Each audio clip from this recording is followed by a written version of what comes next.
subject, industrial motor control. Today, I will discuss with you the principle of operation as well as the function of overload relay.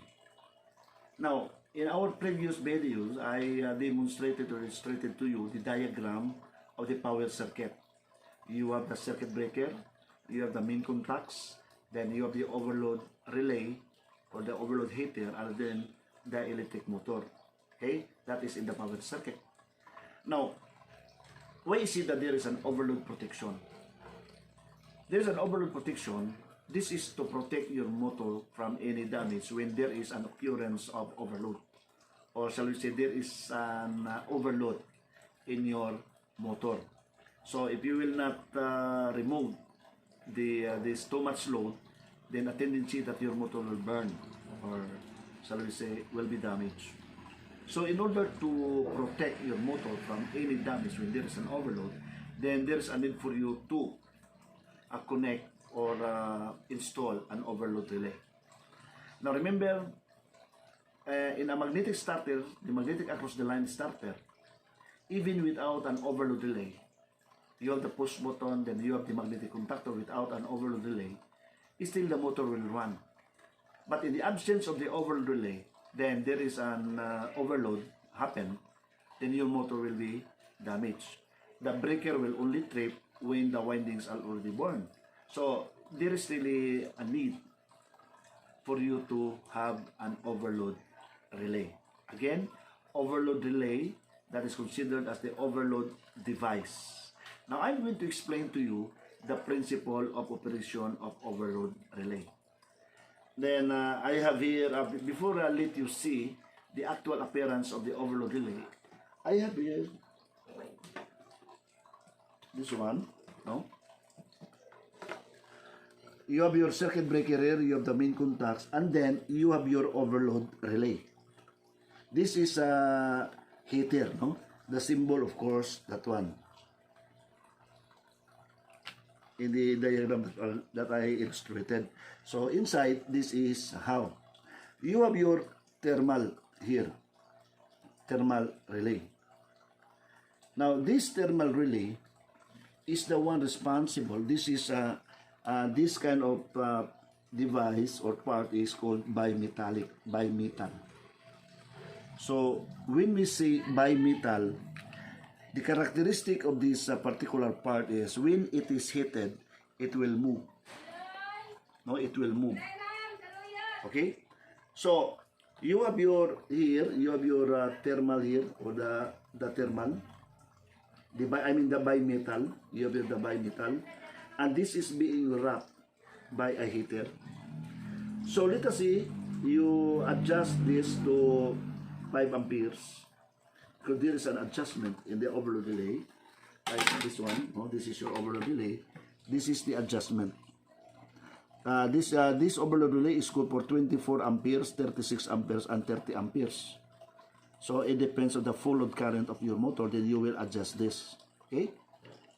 So this can be used for a motor having 24, 30, and 36 amperes. That's the full load current.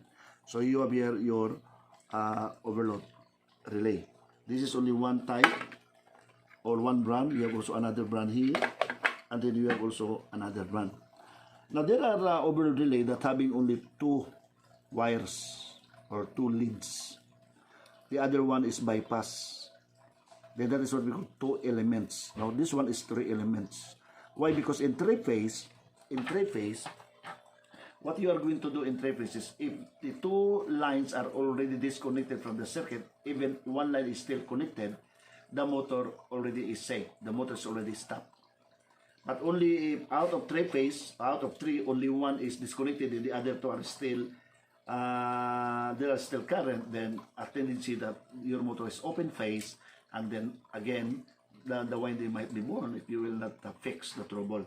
So, in most cases, there are also overload relay that there are only 2 heaters inside. Then the other one is by direct lang. Because of that principle, that when you off the 2 wires, or when you cut the 2 wires, or disconnect the 2 wires, the motor is already off.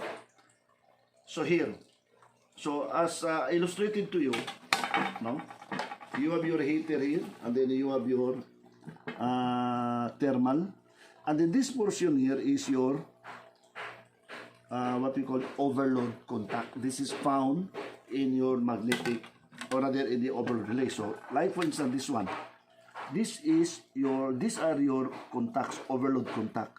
You have your common, you have your normally closed, and you have your normally open. Now in our previous lessons, I give you already the control circuit, or I already illustrated to you the connections of the overload contact. No, if this is your overload contact, it looks like this. You have here, that one is normally closed, and then you have this. No? Okay, so you have your common here, you have normally closed, and you have normally open, and this is still numbered. So this portion here is 95, this one is 96, and this one is 98. You might also ask, where is the 97? Now there are overload relay that having 3 terminals. So you have only 3 terminals here, 95, 96, 98. But there is also an overload relay that having 4 terminals. So if this is not connected in common, this will become your 97. So if you have 95, 97, 98, 96, then you want only to let this to become only 3 terminals. So what you will do, you just simply short circuit the 95, 97, and this will already serve as your common. Okay, that is why we have here the 95, which is your common. Then you have your 96, the normally closed, no? Common, the normally closed, and then you have your 98 here, the normally open. Here you have your plunger, no, plunger. Okay, plunger, like that. Meaning to say, when there is an overload in your motor, because there is too much load in the motor, or you put more than its capacity, so what will happen? The winding becomes hot. So the heat now, of course, will flow going here until it will reach to your heater. Now remember, there is also a limit for this. So once it will reach in that particular current, then what will happen is of the heater, it becomes hot. So when it becomes hot, it heated the bimetal. Now the characteristic of the bimetal, when it is heated, it will move. So at the same time, because this is 3-phase. So when this is heated, of course, this will move going here. That's the design. It will go in here. Then the plunger is being placed here. So if every time you have an overload contact, that is always normally closed. Okay, that is always normally closed. So when there is an overload here, this plunger here will push the contact of your common to transfer to normally open. And then your normally closed will become open. Now remember, the overload contact is connected in series with your push button, di ba? Like that. Oh, it is connected in series. You have push button, close, you have normally open, then you have your coil here. Okay? Like that. So this is your overload contact. So when this will push, no, because there is already an overheat here, then this is also already heated, and then the bimetal is heated. So what will happen? This will push the contact here. So the contact here, instead it will contact this portion, no, like that. So the contact now will contact here. So meaning it opens. So it looks like this, like that. So when there is an overload, then it was already pushed by the plunger. So the normally open will close, and the normally close will open. So what will happen if this is open? Okay, so what will happen to this? So this will energize. So it shut down the circuit. So your motor now is safe because of this principle. Okay, so you have here, you have your contact here. Now, let us see the actual appearance. You have here the actual appearance. You have your actual appearance. You have here the thermal. Okay. You have here the thermal. This one. This is your thermal. Your bimetal. Yeah, rather bimetal. and then you have your heater here. And then it is directly connected somewhere here. That is why if this is your overload relay, this one and this one, there is always continuity. There is always continuity. So this one are connected directly to your main contacts, while this one is connected directly to your motor. So in the middle, there are heaters. And then you have your overload relay here. You have your overload relay. Contact, overload contact. Then you have here the adjustment for your desired current.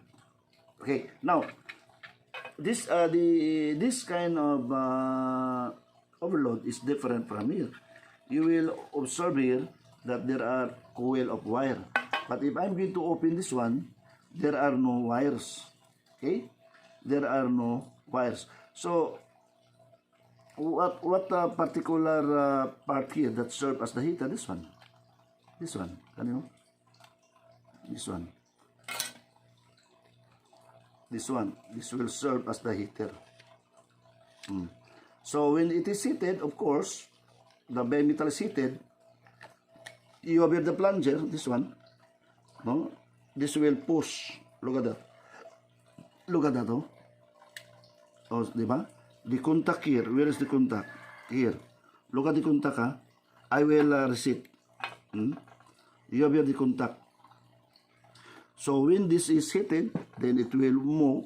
Observe this one. Observe this one. This will transfer to other contact. See? So the normally close will open, and the normally close will, the normally open will close. Then if you want to reset, it will go back to normal position. So you reset. See? It will go back here.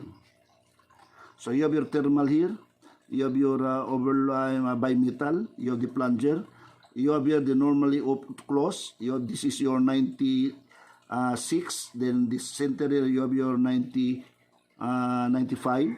Then the other one is your 98. So meaning to say, this is a 3-terminal overload relay. So I hope you understand, no? So this is the inside parts of your overload relay. Then I have also another one here, another brand. Look at this. That is another brand. Then, you need to be careful here because there are some parts, and then if you are not familiar, you do not know how to fix. So there are spring there. So this will serve as your receipt. This one. This will serve as your receipt. So what you will do? Look at this, So once it will work here, observe, you observe, and focus. The contact is here. You have here the contact.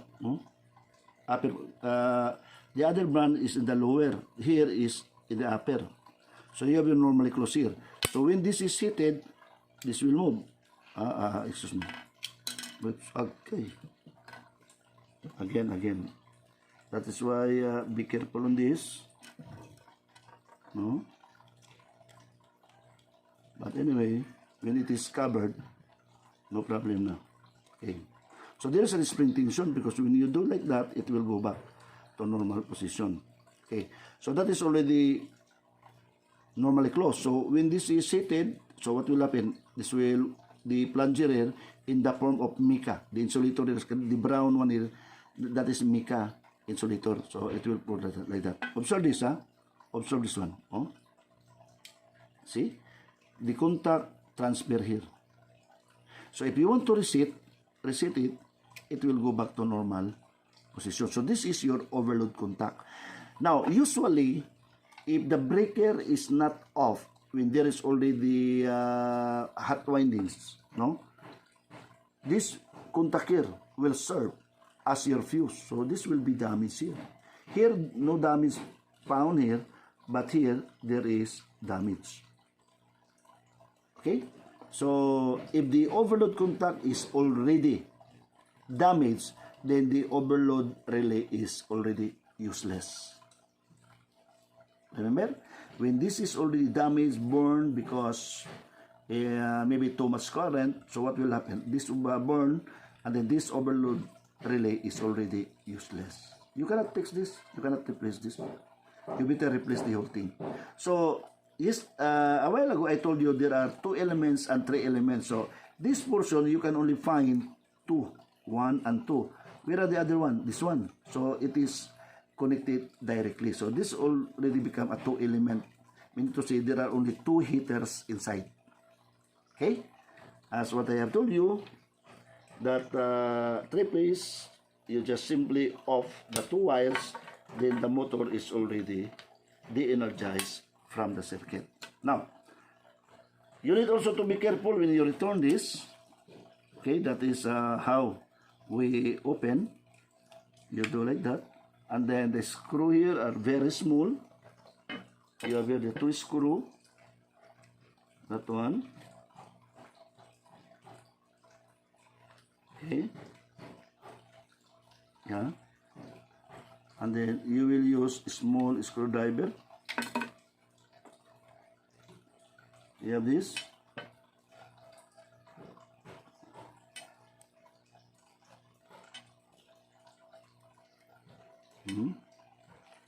You have a small screwdriver. One.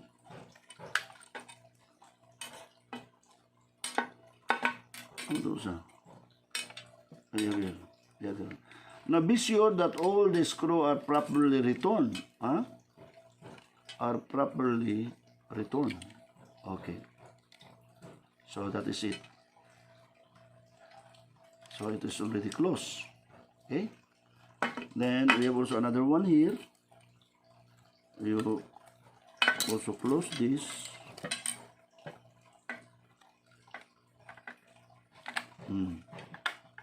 That is already closed. Now, by the way, I have here the testing.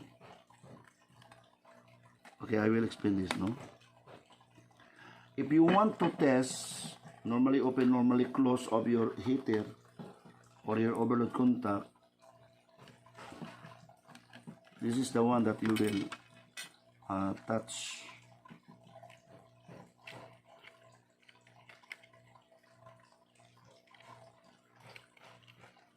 Okay. Where? Okay. So if you want to test, no? If you want to test this, now remember this is already on, no?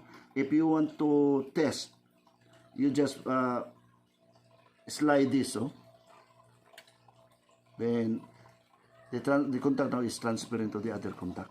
Okay? So like that. Then you reset. Okay? Here is also different. If you want to test, no? You have here the testing, oh. Look at this. This brand nakasuga. This one, that one is closed. Then you do that one. So the contact now is transparent to other contact. Then if you want to reset, look at this. Observe this one. It will go back to normal position. So if you want only to test, okay? So sometimes it is here, sometimes it is found here, the receipt and the trip, no? During testing. Okay? So these are your overload relay. Now remember, a magnetic starter without an overload relay, no, then the motor is not being protected from any overload. But still, you can use the magnetic conductor. It will still run. But if that happens, then the motor is become or maybe damaged because in the absence of what? Overload relay. So I hope you understand. No? You understand our lecture about the overload relay. So again, if you have question, you must ask from our group chat, or maybe you call my number. So thank you and God bless.